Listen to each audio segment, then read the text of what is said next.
Cell and lease back, ये हमें discuss करना है। इस कॉन्सेप्ट का आईटीपी में आपको क्वेश्चन मिल जाएगा, एक क्वेश्चन प्रैक्टिस मैनुअल में भी है, शायद स्टडी मटेरियल में भी है। बहुत ज्यादा सरल कॉन्सेप्ट है, ठीक है। देखें, हम समझते हैं। What is the meaning of sale and lease back. यानी कि मिस्टर ए है और मिस्टर बी है। मिस्टर ए अभी ओनर है प्लांट एंड मशीनरी, और उनके पास जो प्लांट एंड मशीनरी है, सपोज करें कि 100 लाख रुपए की प्लांट एंड मशीनरी उनके पास है। तो उनके पास प्लांट एंड मशीनरी तो है 100 लाख की, लेकिन उनके पास वर्किंग कैपिटल के लिए सफिशिएंट पैसे नहीं, तो काम नहीं कर पा रहे हैं। आई बात समझ। तो उन्होंने बी को बोला कि मैं ऐसा करता हूँ, एसेट आपको बेच देता हूँ, प्लांट एंड मशीनरी सोल्ड, और आपसे बाद में क्या कर लूंगा, मैं इसको लीज पर ले लूंगा और लीज बैक ले लूंगा। तो आपको मैं एसेट बेच देता हूँ, ठीक है, आप मुझे पैसे दे दो एसेट के, और बाद में आप मुझे लीज पे दे देना, मैं आपके किराया चुकाते रहूंगा, ठीक है। इसे हम बोलते हैं lease sale and lease back. क्यों कर रहा है वो ऐसा? उसके बाद एसेट तो है लेकिन वर्किंग कैपिटल के पैसे नहीं। उसने कहा कि इससे अच्छा तो एसेट किसी को बेच देता हूँ तो पैसे आ जाएंगे वर्किंग कैपिटल के लिए, और फिर एसेट कैसे आएगा, वो मैं किराए पे ले लूंगा, लीज पे ले लूंगा। तो लीज पे ले लूंगा तो मुझे इंस्टॉलमेंट में थोड़ा थोड़ा पैसा चुकाते रहूंगा, अभी वर्किंग कैपिटल के लिए तो पैसे आ जाएंगे। आया समझ आपको? अब इस केस में क्या हो रहा है, एसेट बिक रहा है, पहला काम, एसेट बिक रहा है तो उसके बदले पैसे मिल रहे हैं, सपोज करो 100 लाख रुपए।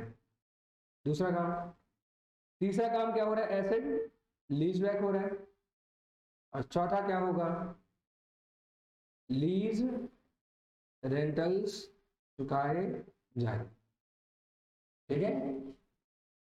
तो यहाँ lease sale and lease back का कॉन्सेप्ट आप समझ गए, asset is sold and lease back. अब sale and lease back can be sale and finance lease back,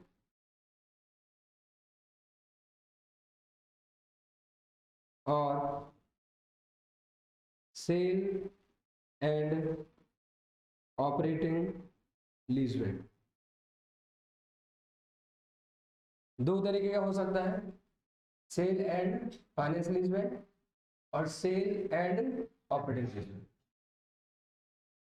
अगर एक होता है sale and finance lease back तो क्या होगा?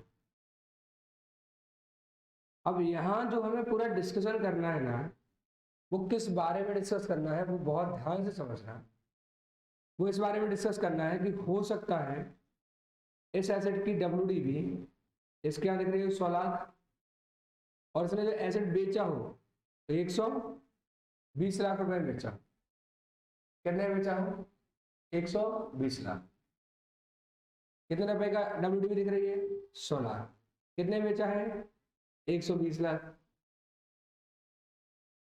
मतलब फेयर मार्केट वैल्यू 120 लाख हो सकती है उसकी, सही है। अब 120 लाख में लिया है, तो आप जब उसको लीज बैक लोगे और अगर फाइनेंस लीज बैक हो गई तो आपसे इतना किराया वसूलेगा जिसकी प्रेजेंट वैल्यू वो कितनी रिकवर करेगा आपसे? 120 लाख रुपए रिकवर करेगा। तो वापस से जब आप बेच दोगे एसेट को, तो 100 लाख के एसेट आपने बेच दिया 120 लाख, बात खत्म हो गई। अब जब आप उसको लीज बैक लोगे, वो आपसे किराया लेगा और इतना पैसा चार्ज करेगा कि उसकी प्रेजेंट वैल्यू 120 लाख निकले। आप जो उसको पेमेंट करोगे उसकी प्रेजेंट वैल्यू 120 लाख होगी, तो वही एसेट जो आपके पास थोड़े दिन पहले था वापस से आएगा और 120 लाख पे दिखने लगेगा, present value of minimum lease payments, सही है। और 120 लाख पे दिखने लगेगा तो आप डेप्रिसिएशन कितने पे क्लेम करोगे? 120 लाख पे। वही एसेट जो आपके पास 100 रुपए में था वो 120 में दिख रहा है, और आप 120 पे डेप्रिसिएशन क्लेम करोगे तो कितना डेप्रिसिएशन ज्यादा क्लेम होगा? 20, सही है। अब मान लो 5 साल चलेगा तो 20 20 20 जो 20 लाख का एक्स्ट्रा है उसमें 5 साल में डेप्रिसिएट हो गया, 100 लाख तो डेप्रिसिएट होना ही था, अब 20 लाख और डेप्रिसिएट हो, कितना कितना 4 लाख 4 लाख 4 लाख 4 लाख 4 लाख और डेप्रिसिएशन लगेगा।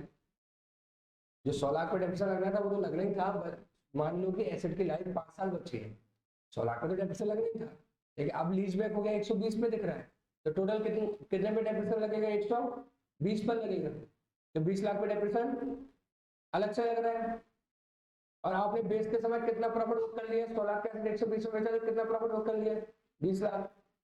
तो आपने बेचते समय 20 लाख का प्रॉफिट बुक कर लिया, और अब आप फ्यूचर में 20 लाख का डेप्रिसिएशन ज्यादा क्लेम करोगे, इससे प्रॉब्लम ही होगी, प्रॉफिट तो एक बार में बुक हो गया, लेकिन एक्सपेंस 5 सालों में बुक होगा डेप्रिसिएशन के नाम का। बात समझ आई है? हमारे पास ओरिजिनली एसेट कितने रुपए का था, 100, उसकी बची हुई लाइफ कितनी है, 5 साल। अगर हम डेप्रिसिएट करते तो 5 सालों में 100 लाख को डेप्रिसिएट कर लेते, 20 लाख 20 लाख 20 लाख 20 लाख 20 लाख 5 साल में, हमने उसको बेच दिया 120 लाख, ठीक है। अभी हमने बेचते समय 20 लाख का प्रॉफिट बुक कर लिया, एक कोइंसिडेंट है कि डेप्रिसिएशन भी 20 लाख है और प्रॉफिट भी 20 लाख है। आप चाहो तो अमाउंट को चेंज कर दो, और नहीं तो समझ रहे हो तो फिर कोई दिक्कत वाली बात। अब आपने एसेट बेचते समय 20 लाख का प्रॉफिट बुक कर लिया, और वही एसेट फाइनेंस लीज में वापस ले लिया। अब आपने फाइनेंस लीज में वापस ले लिया तो वो आपसे इतना पैसा रिकवर करेगा जिसकी प्रेजेंट वैल्यू 120 लाख हो, तो आपके लिए लेसी के एंगल से सोचोगे तो present value of lease rental कितनी हो गई, 120 लाख, तो कॉस्ट कितनी बन जाएगी, 120 लाख। तो अब डेप्रिसिएशन कितने पे लगेगा, 120 लाख, ठीक है। अब जो अभी 100 लाख पे डेप्रिसिएशन लगना था वो अब कितने पे लगने लगेगा, 120। कितने पर ज्यादा डेप्रिसिएशन लगने लगेगा, 20। कितने सालों में लगेगा, 20, 5 साल। 5 साल में कितना कितना, 4 लाख 4 लाख 4 लाख 4 लाख 4 लाख। तो जो एक्सपेंस बढ़ गया है वो 5 सालों में स्प्रेड हुआ है, तो जो इनकम 20 लाख की हुई है वो भी कितने सालों में, 5 सालों में आपको डिफर करनी होगी। ये है मेन मुद्दा। ये हो गया sale and finance leaseback. Sale and finance leaseback के केस में क्या होगा, जो भी प्रॉफिट ऑन सेल होगा या कोई लॉस ऑन सेल होगा, it will be amortised over the useful life of asset in the ratio of depreciation.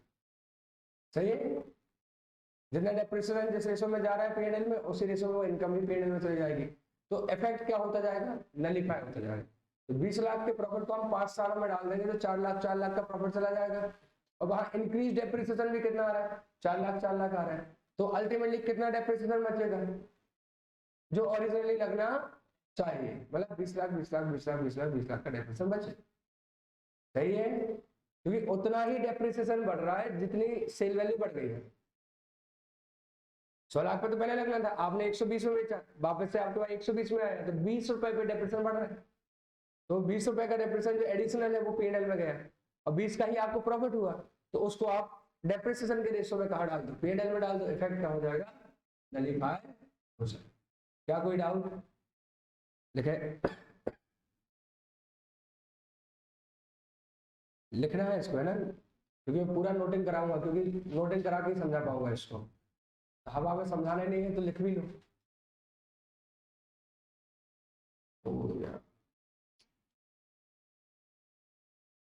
Pencil ऐसे गलत टाइम पे डिस्चार्ज हुई है, ठीक कोई बात नहीं, आप ये नोट कर लो जो लिख रहा है, ये हमारे हैंड नोट्स में। ओहो, एक मिनट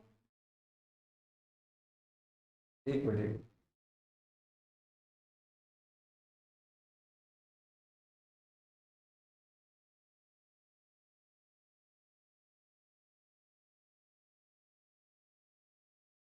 ये नोट कर लो आप, ठीक है, कहता था पेंसिल चार्ज कर लो।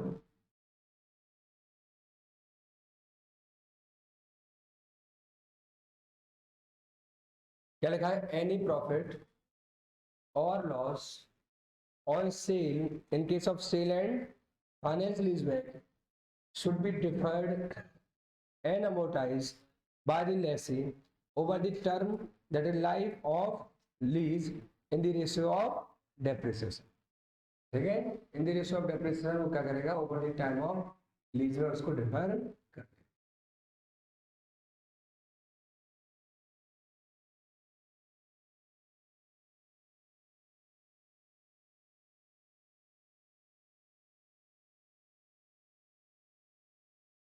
लिखा आपने?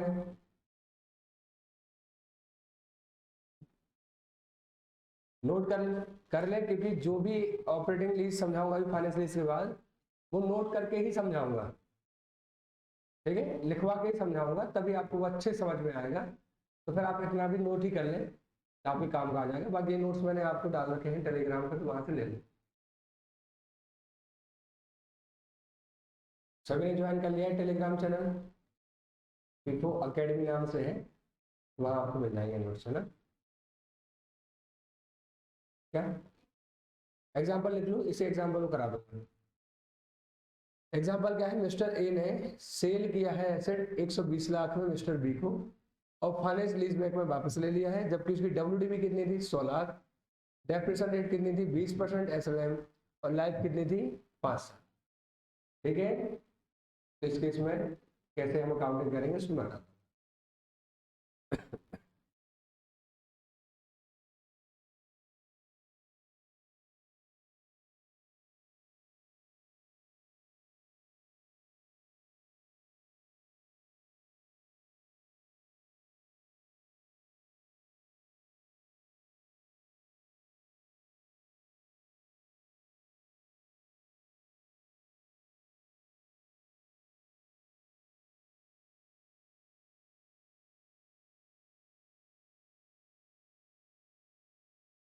देखा आपने एग्जाम्पल?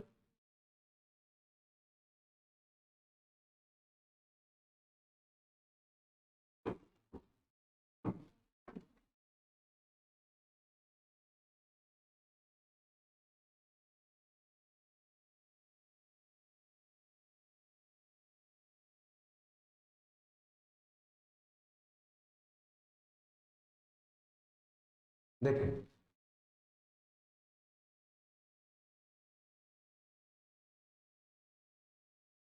देखिए आपने लिखा हुआ है कि sale and finance lease back कब बोलेंगे हम, उसमें प्रॉफिट का क्या ट्रीटमेंट होगा, प्लीज शांत रहे।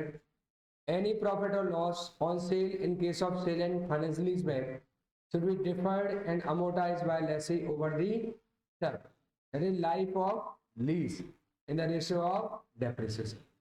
एक एग्जांपल हमने लिखा, मिस्टर ए है जिनके पास एक एसेट है जिसकी डब्ल्यूडीवी कितनी है, 100 लाख, उसको सेल कर देते हैं कितने रुपए में, 120 लाख में मिस्टर बी को, और उसमें डेप्रिसिएशन की रेट है 20% एसएलएम, और लाइफ कितनी उसकी, 5 साल।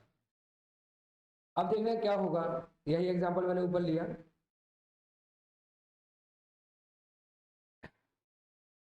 एक बार और लिख देता हूं, mister A,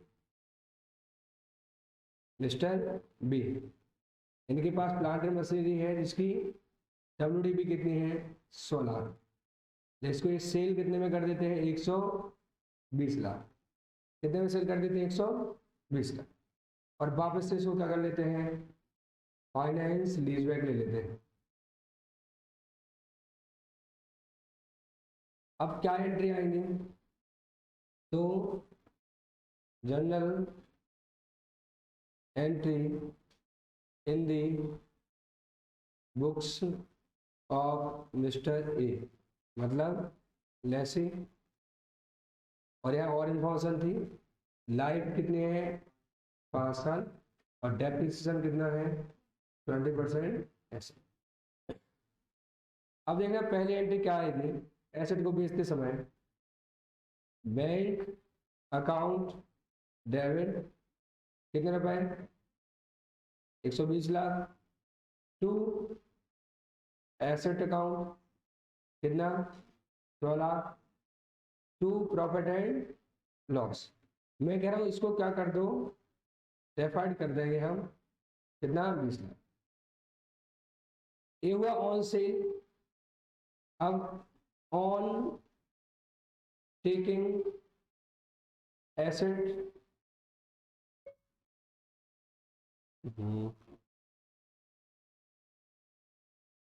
on taking asset on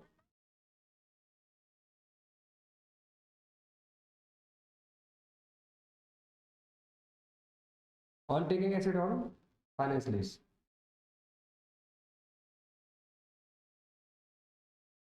okay, क्या एंट्री करेंगे बताएं, लिखते जाए साथ में लिखते जाए, सिंपल सी बात है, समझा चुका हूं पहले ही।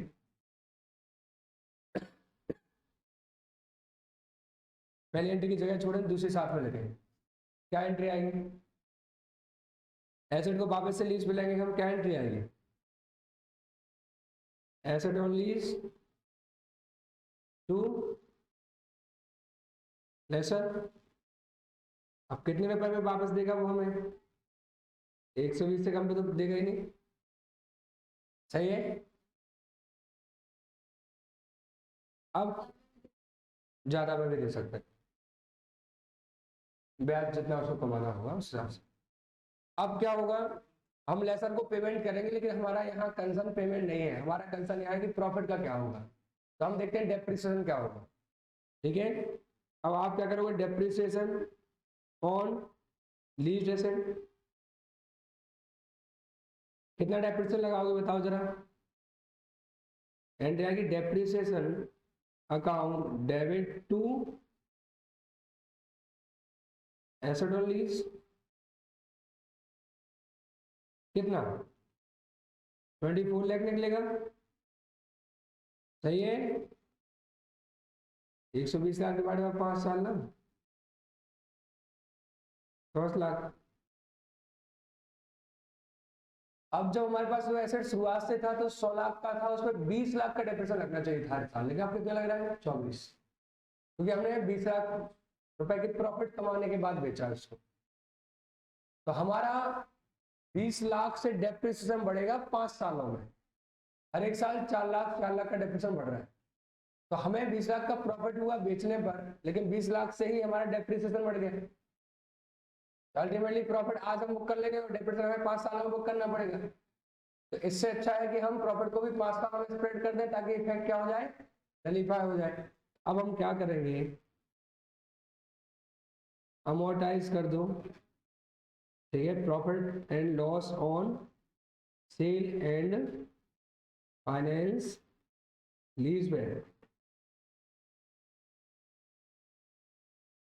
In ratio of depreciation. अब एसएलएम के केस में तो डेप्रिसिएशन का रेशियो इक्वल होता है, हो जाएगा। और क्या एंट्री आ जाएगी, प्रॉफिट एंड लॉस जो आपने क्या करा था, डिफर्ड कर रखा है, अब केवल P&L लिखना है, और to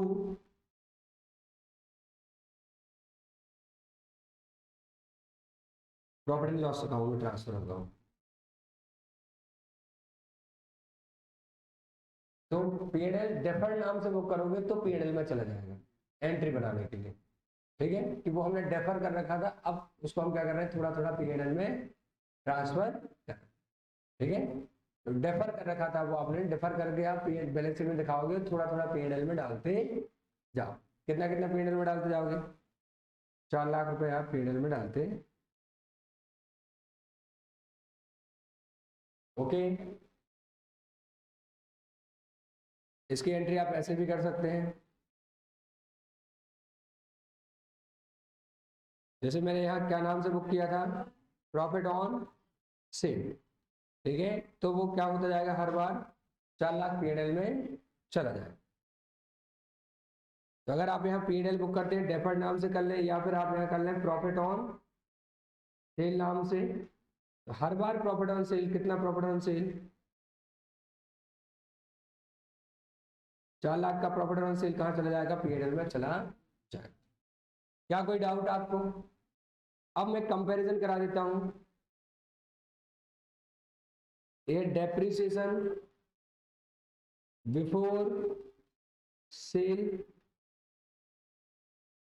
after sale and lease back, हाँ बोलो, हर एक साल होगा ना सर, हाँ बैलेंस शीट देखिए, डेफर्ड देखेंगे, credit side reserve and surplus में deferred PNL, deferred PNL, PNL दिखेगा डेफर्ड नाम से दिखेगा, ठीक है, और थोड़ा थोड़ा हर बार पीएनएल में आता जाएगा, दिखेगा बैलेंस शीट में दिखेगा, डेफर्ड पीएनएल के नाम से दिखेगा, बैलेंस शीट के अंदर दिखेगा, हर साल उससे 4 लाख पीएनएल में आता जाए, ठीक है। इंटर वालों ने गवर्नमेंट ग्रांट नाम का ये पढ़ा है, तो उसके इसमें जब हमें गवर्नमेंट ग्रांट मिलती है कैपिटल नेचर की, तो उसको हम पीएनएल उसमें दिखाते हैं बैलेंस शीट में, और थोड़ा थोड़ा क्या करते जाते हैं, अमोर्टाइज कर देते जाते हैं over the life of asset, वैसे ही तो बोल रहा हूँ, ठीक है। ये पैसा कहाँ दिखता रहेगा बैलेंस शीट में, और over the life of asset lease PNL में जाता जाएगा थोड़ा थोड़ा अमाउंट। देखो बिफोर सेल एंड लीजबैक क्या थी हमारी कंडीशन, और आफ्टर सेल एंड लीजबैक क्या कंडीशन है, मैं अगले पेज में समझा देता हूँ, थोड़ा जगह लगेगी मुझे। ये बात हम कर रहे हैं डेप्रिसिएशन के बारे में, या net effect on PNL before sale. जब हमने एसेट बेचा नहीं था तब क्या स्थिति थी हमारी, देखना जरा, हर एक बार डेप्रिसिएशन कितना लगता था, ये लगता था डेप्रिसिएशन कितना 20 लाख 20 लाख 20 लाख 20 लाख, और कितना ही लगता था after sale and leaseback. Sale and leaseback के बाद क्या स्थिति बनी होगी, कितना डेप्रिसिएशन लगता होगा, डेप्रिसिएशन लग रहा है कितना 24 लाख 24 लाख 24 लाख 24 लाख और 24 लाख, लेकिन पीएनएल अमोर्टाइज भी हो रहा है कितना 4 lakh 4 lakh 4 lakh 4 lakh. Net effect on PNL, PNL पे कितना इफेक्ट जा रहा है अल्टीमेटली 20 लाख 20 लाख का इफेक्ट जा रहा है, सही है। बता कोई डाउट आपको,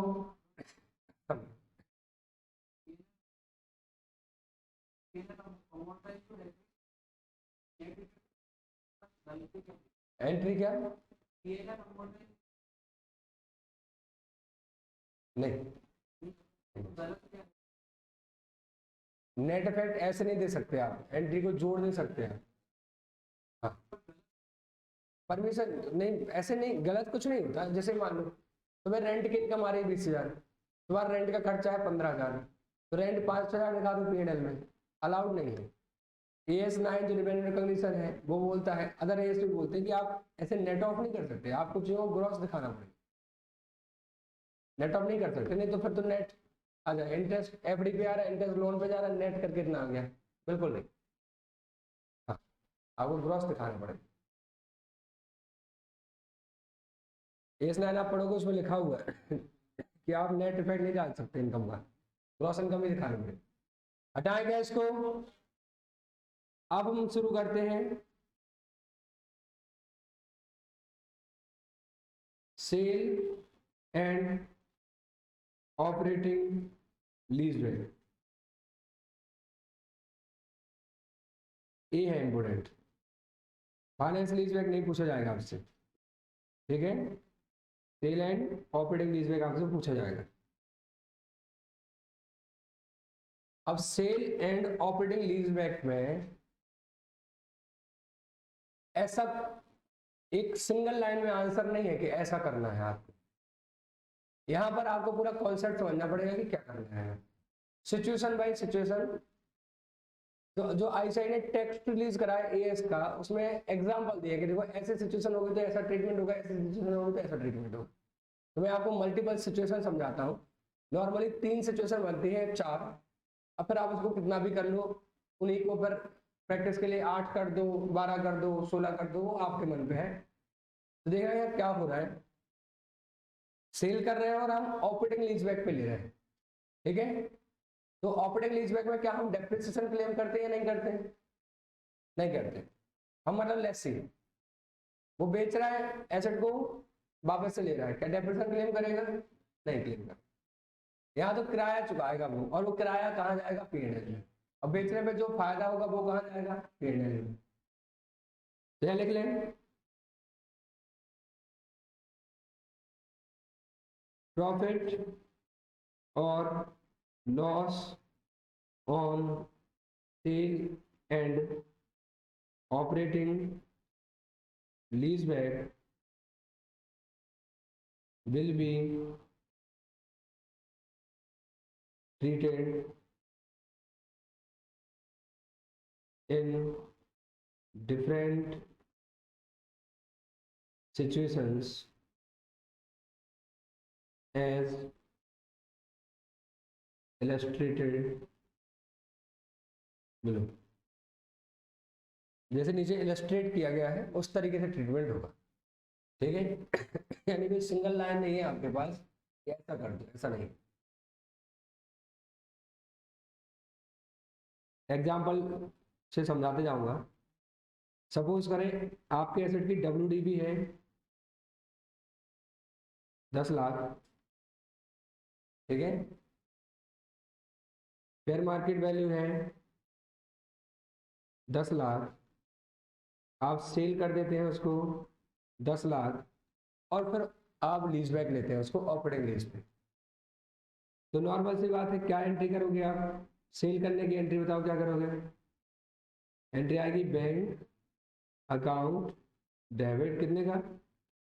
10 लाख, टू एसेट जो भी बिका है 10 लाख। कोई प्रॉफिट लॉस हो रहा है? नहीं हो रहा है, नहीं हो रहा।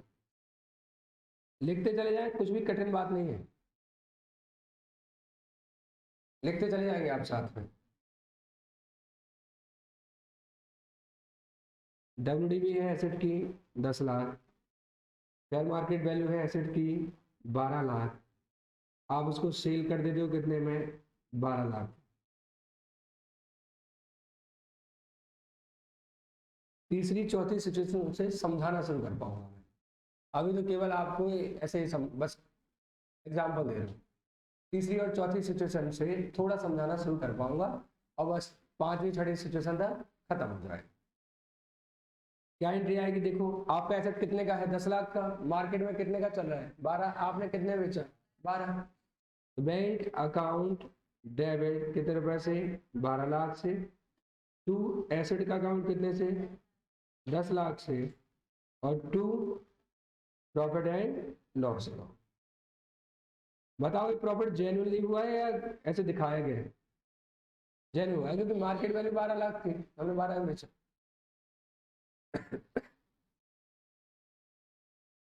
अब यहां से थोड़ा सा ध्यान से WDV नोट साथ में करते जाए, कोई दिक्कत नहीं, नोटिंग में कोई दिक्कत नहीं। WDV है 10 लाख, शेयर मार्केट वैल्यू है आपकी 10 लाख, आप सेल करते हो कितने में? 12 लाख, ठीक है। WDV 10 lakh, fair market value 10 lakh, sale कर दिया आपने 12 लाख। अब इसको जब मैं लिख दूंगा तब नोट करना। क्या जनरली 2 लाख का प्रॉफिट हुआ है? होना चाहिए था। आपका एसेट की जो वैल्यू है मार्केट में वो 10 लाख की है, अगला बंदा 12 लाख में क्यों खरीदेगा? तो हम ऐसा मानते हैं कि यहाँ कुछ एग्रीमेंट हुआ होगा, तब वो जाके ज्यादा रुपए दे रहे हैं, ठीक है। बेचने वाला अंडर प्रेशर हो सकता है, खरीदने वाला अंडर प्रेशर नहीं हो सकता कि वो खरीदते समय 2 लाख एक्स्ट्रा दे दे। और मशीन बेची जा रही है, कौन सा बिजनेस बेचा जा रहा है कि 2 लाख रुपए गुडविल के दे देगा?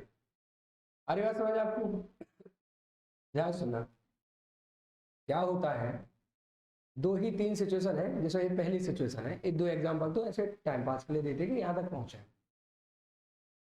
जब लेसी एसेट को बेच रहा है, लेसर से रिक्वेस्ट कर रहा है कि देखो मुझे पैसे की ज्यादा जरूरत है, तो मुझसे ये एसेट ले लो, मुझे पैसे दे दो। तो समझ रहे तो 10 लाख का है, मैंने कहा 10 लाख का है, तुम मुझे 12 दे दो। तुम जब मुझसे किराया लेना तो किराया ज्यादा ले लेना। जब ये एसेट तुम मुझे लीज बैक करोगे ना, अभी एग्रीमेंट अभी कर रहे हैं ना कि आप एसेट मुझसे 12 लाख में ले रहे हो, और अभी एग्रीमेंट पे साइन होंगे कि यही एसेट मैं आपसे लीज बैक लूंगा, और आपका जितना भी किराया बनता था, मान लो 4 साल के लिए मैं किराए पे लेता इसको वापस से, ठीक है, या मान लो मैं 10 साल के लिए किराए पे लेता, तो आप जितना किराया लेने वाले थे वो 2 लाख रुपए ज्यादा ले लेना, हर बार थोड़ा थोड़ा किराया बढ़ा देना, और बढ़ाते बढ़ाते कितने रुपए एक्स्ट्रा ले लेना, 2 लाख एक्स्ट्रा ले लेना। आज मुझे पैसे की जरूरत है, आज थोड़ा दे दो, और मैं लीज रेंटल अभी एग्रीमेंट कर लूँ ना कितना किराया होगा, तो जितना आपका किराया होना चाहिए था उसकी अपेक्षा आप थोड़ा थोड़ा करके 2 लाख रुपए मुझसे ज्यादा ले लेना, अभी दे दो। सही है। अब अगर हम इस एसेट को रिकॉर्ड करें, साथ में अभी मत करना, तो एंट्री आएगी bank account debit, bank account debit कितने रुपए आए हैं, 12। टू एसेट अकाउंट कितने रुपए का, अब टू प्रॉफिट एंड लॉस कितना हुआ, 2 लाख का हुआ है, 2 लाख का। लेकिन ये प्रॉफिट अभी 2 लाख हो गया है, तो इसने हमारे फ्यूचर के खर्चे क्या कर दिए हैं, बढ़ा दिए। बढ़ा दिए, कौन से खर्चे बढ़ा दिए, क्या बढ़ा दिया इसने, लीज रेंटल। आज आपको प्रॉफिट बुक हो जाएगा, और बाद में किराए के नाम पे आपका पीएनएल फ्यूचर में कम हो जाएगा, तो फिर कायदे से आपको इस पीएनएल को आज बुक नहीं करना चाहिए। जो फ्यूचर में किराए की वजह से आपका पीएनएल कम हो रहा है, तो इस प्रॉफिट को भी टुकड़े टुकड़े करके फ्यूचर में डाल देना, ताकि किराए की वजह से प्रॉफिट कम हो और इस प्रॉफिट की वजह से बढ़ जाए, तो नलीफाई हो जाए फिर। तो इस पीएनएल को हम क्या करेंगे, डेफर करेंगे। क्या करेंगे, डेफर करेंगे। अरे बात समझ, तो पीएनएल अकाउंट आया तो है, इसको हम क्या कर देंगे, डेफर कर देंगे 2 लाख। तो लॉजिक समझने पड़ेंगे आपको, पहले इसको नोट करो।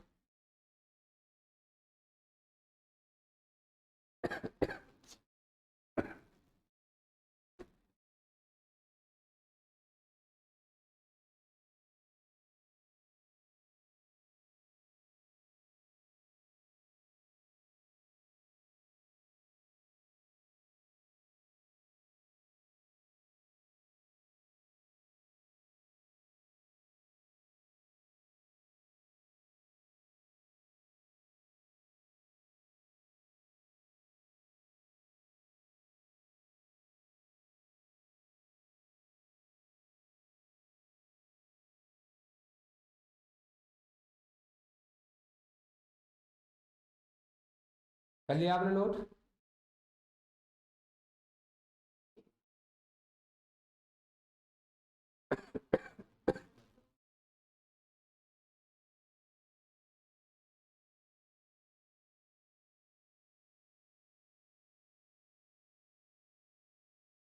देखें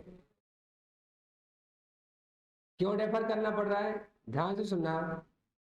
डेफर करना पड़ता है किसकी वजह से, सेल प्रोसीड कितनी है, 12 लाख, और फेयर मार्केट वैल्यू कितनी है, 10 लाख। 2 लाख का जो प्रॉफिट है नॉट जेन्युइन प्रॉफिट, वो प्रॉफिट जेन्युइन नहीं है। तो किसको कंपेयर करो, कंपेयर किसको करो, सेल प्रोसीड और मार्केट वैल्यू। एग्जाम्पल 4 देखो,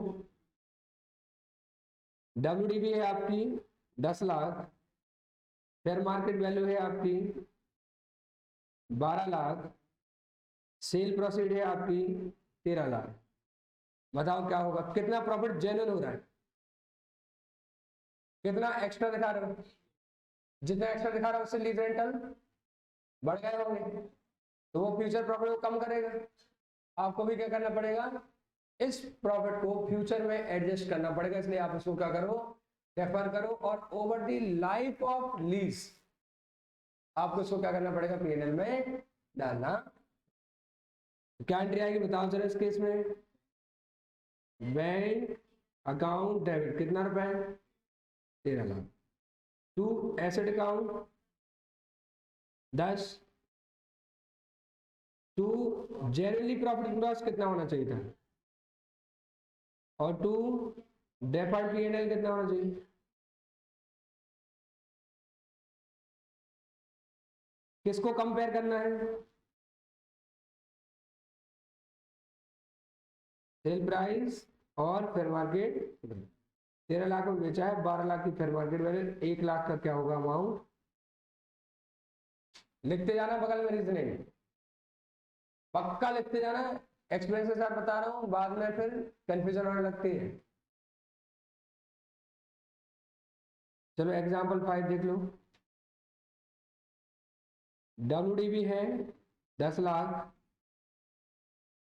फेयर मार्केट वैल्यू है 12 लाख,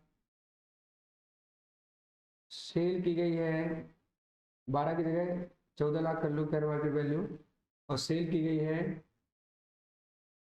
13 लाख।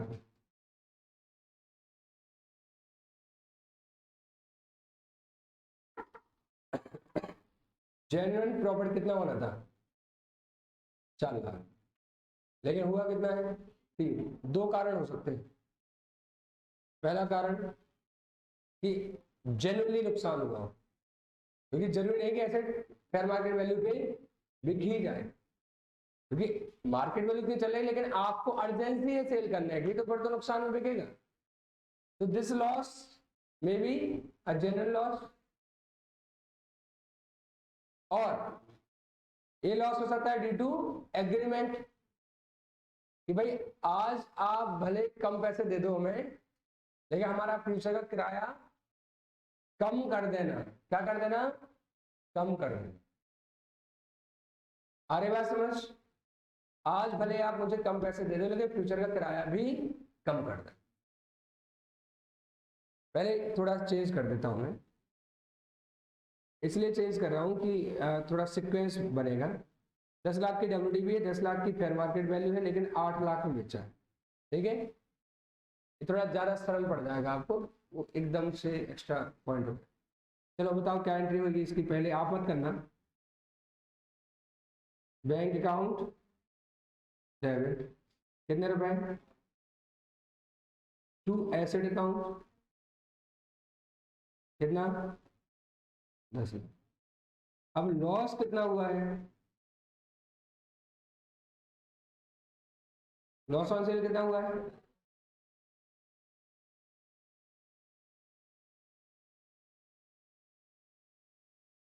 अब सुने ध्यान से,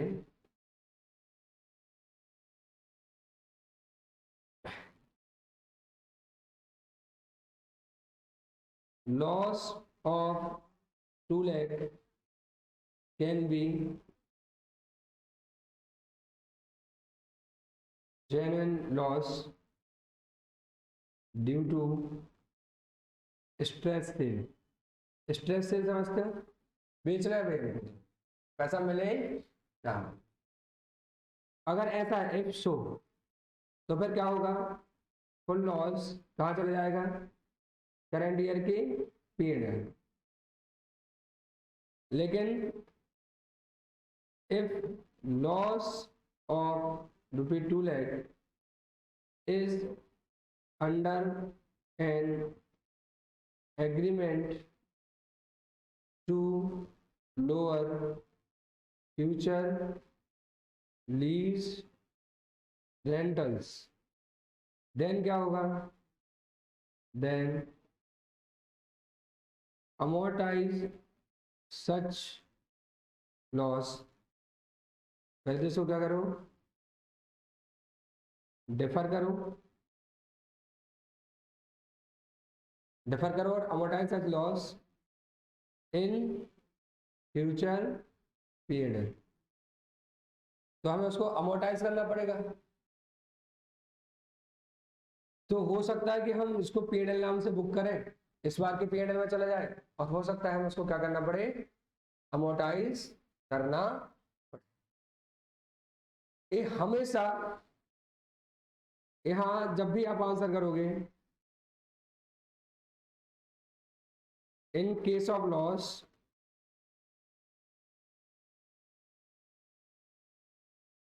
ऑलवेज गिव कंडीशनल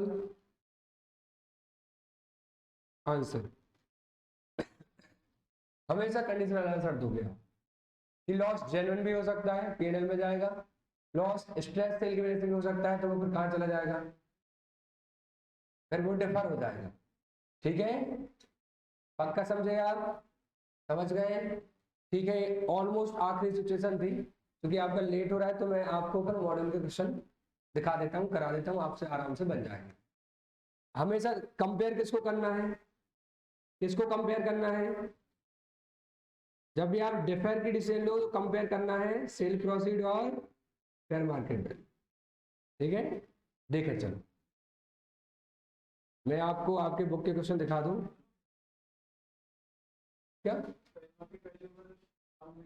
हाँ अच्छा ठीक है, मैं बता रहा हूँ, सुन ले। WDV 10 lakh, fair market value 8 lakh, बताओ कितने में सेल करना है, या तो 8 लाख में तो कोई दिक्कत ही नहीं होगी, 9 लाख में तो भी अपना काम हो जाएगा, अगर आप 9 लाख में भी बेचोगे ना तो भी अपना काम हो जाएगा। बताओ क्या एंट्री आएगी, बोलो। बैंक अकाउंट डेबिट कितने रुपए से, 9 लाख, तो एसेट कितने से आएगा, 10 लाख। बताओ जेन्युइनली कितने का लॉस होना चाहिए था, 2 लाख का। ठीक है, तो profit and loss, loss account 2 lakh का, और 2 प्रॉफिट एंड लॉस डेफर,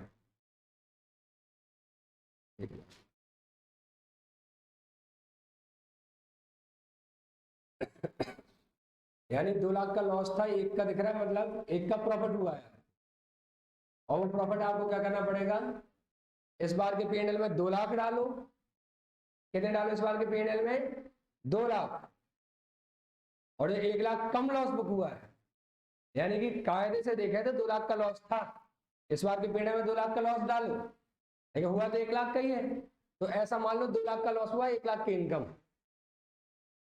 समझ रहे हैं, क्या मान लो, 2 लाख का लॉस और 1 लाख की इनकम। बताओ मार्केट वैल्यू कितनी थी, 8 लाख, लॉस कितना होना था, 2 होना था या नहीं होना था, तो P&L में कितना जाएगा, 2, कितना कम हुआ, तो कम हुआ तो उसको हम इनकम जैसे मान लेते, 2 लाख का अगर हम लॉस बुक करेंगे तो 1 लाख की इनकम बन जाएगी, और उसको हमें कहाँ ले जाना पड़ेगा, P&L में ले जाना,